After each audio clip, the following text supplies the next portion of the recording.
Hello everybody, welcome back to another Hustlin' Hoops team breakdown. Today we're going to be talking about the LA Clippers. Let's just jump right into it. LA Clippers are 41-36, 20th in offensive rating, 11th in defensive rating, 15th in rebounding, 10th in defensive rebounding, 25th in assists, tied 16th in field goal percentage, and tied 5th in three-point percentage. This week we're going to be looking at play types and shooting efficiency and lineups. All three of them. They were 6th in isolation possessions at 9.6 possessions and 21st in points per possession. They were tied 5th in pull-up field goal percentage and 4th in post-touch field goal percentage. Their best defensive lineup was Russ, PG, Kawhi, Marcus, and Zoo with an average of 94.9 defensive points per 100 possessions. And their best offensive lineup is Terrence Mann, PG, Kawhi, Marcus, and Zoo with an average of 133.6 offensive points per 100 possessions. Now, to look at this team,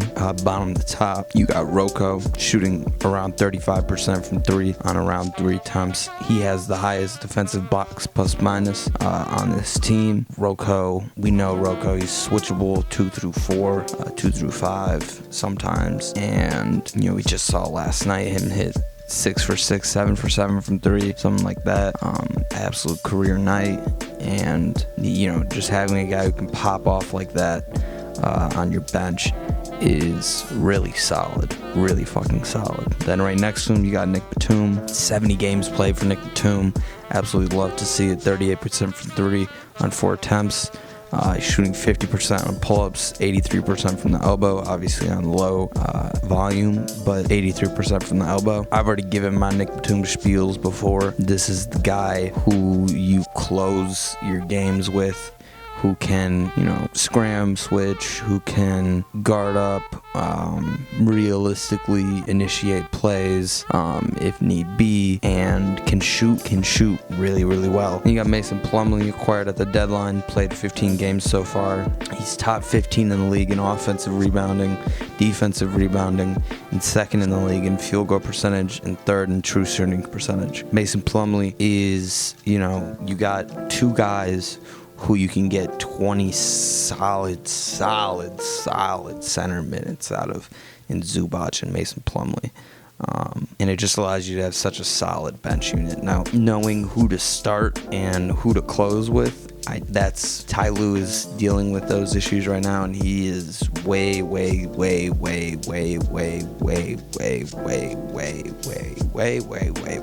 smarter of a basketball mind than me.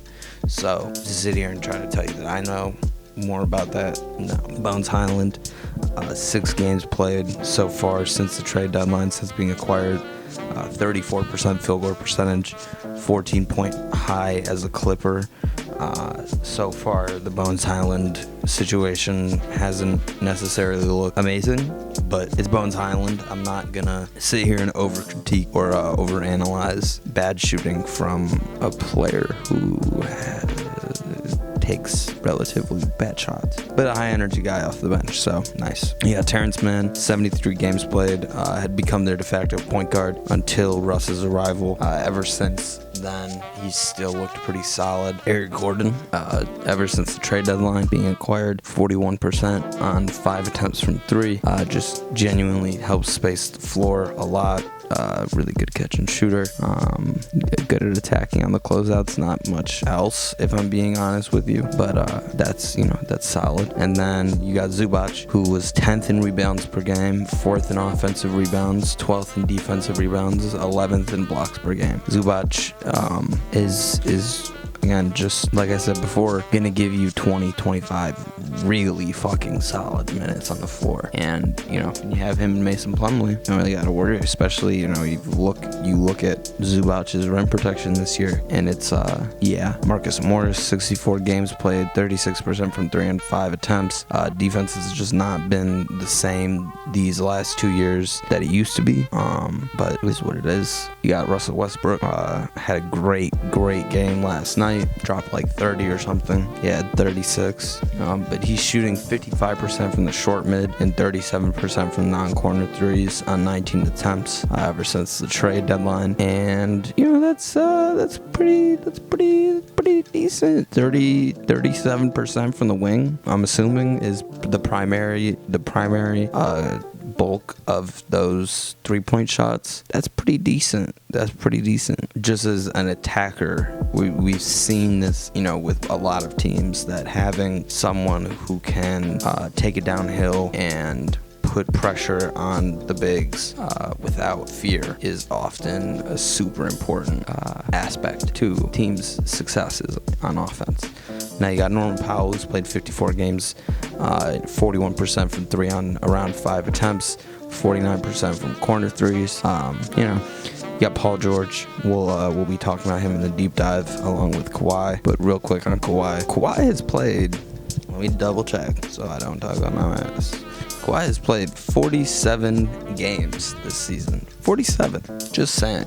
Really not as bad as you would have thought, especially when you look at minutes played on the court where he's above KD. And obviously that has to do with KD's, injury with Brooklyn and injury with the Suns. But just saying, shooting 56% at the short mid, 48% at the long mid on almost 200 attempts.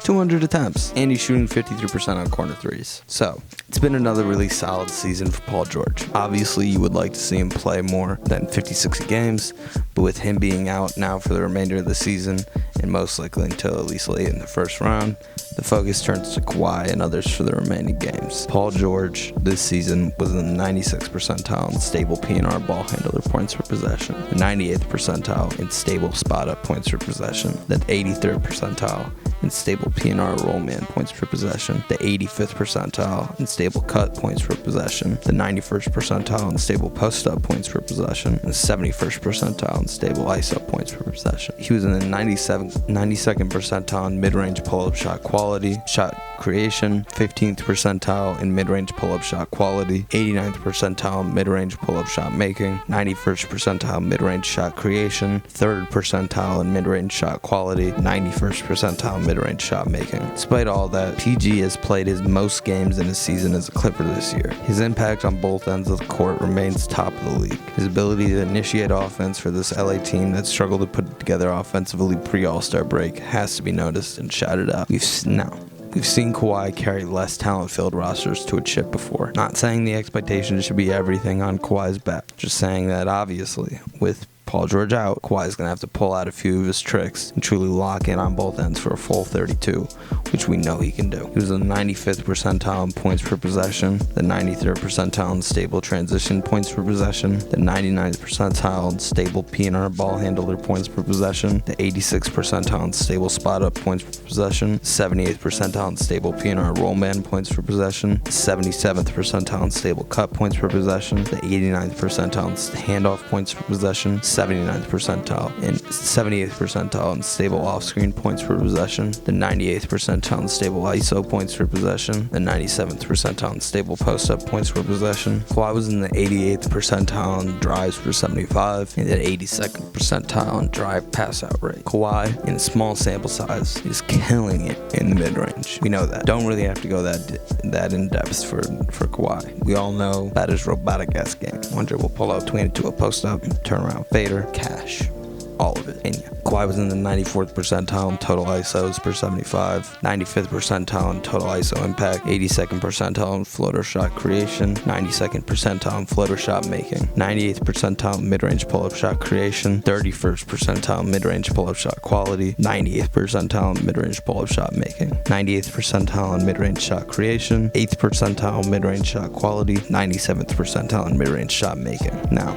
looking at defense, Paul George is in the 63rd percentile in rim defensive field goal percentage versus expected, while Kawhi was in the 97th percentile. Paul George was in the 70th percentile in percentage of rim shots contested, while Kawhi was in the 62nd percentile. Paul George was in the 67th percentile in rim points saved per 75, while Kawhi was in the 94th percentile. Paul George was in the 89th percentile in steals per 75, while Kawhi was in the 90th percentile, and Paul George finally was in the 93rd percentile in deflections per 75, while Kawhi was in the 89th percentile. Tied 10th in defensive rating pre-All-Star break, and now, post-All break, 20th in defensive rating. They flipped. They were tied 10th in defensive rating and around 20th in offensive rating pre-All-Star break. And now, they're 20th in defensive rating and around 11th in offensive rating. Obviously, the massive overhaul done at the deadline left an impact. Again, post-break, they are 4th most in defensive field goal attempts per game. I don't know what to say. I guess just be patient. I don't know. It's going into the playoffs without Paul George until possibly the end of the first round, start of the second round. Let's see. At this point, in the past, we haven't really looked at matchups, but there are literally 6 games left in the season as I'm filming this. So, and shit, you go against the Suns, you're getting clapped. I'm sorry. You go against the Suns, and KD is dropping 40 a game. Unless he's doing what he did last night and shooting 1 for 8 in the first quarter, which is like the first time in his career since like 2007. I'm fucking around. No, but it's the first time in his career in a long time that he shot that bad. And you've got D-Book, who has been on a burner this whole season, except for when he's been out with injury. And Chris Paul has been mediocre, but he's still that play initiator and controller of the offense. And then you have DeAndre, and I don't know. If this is the seeding and this is the matchup and you don't have Paul George, like I said, it's not all on Kawhi's back, but at the end of the day, to win a series, it's superstar versus superstar. It's top talent versus top talent. And obviously, the role players need to show up. But at the end of the day, if Kawhi is not dropping 30 a game, let's be honest, they're like 30 a game this series. I don't know. That would be a weird one. That would be a very, very weird one to go into the offseason after losing the first round. You would lose to hopefully the conference finals champions, or at least the conference finals team in the Phoenix Suns. But damn, it's not shaping up great for y'all. But hopefully Paul George comes back sooner rather than later. Not trying to rush anything, but just I like the Clippers. I want to see y'all succeed, but making it tough. I don't know. We'll see y'all. Chicken wraps.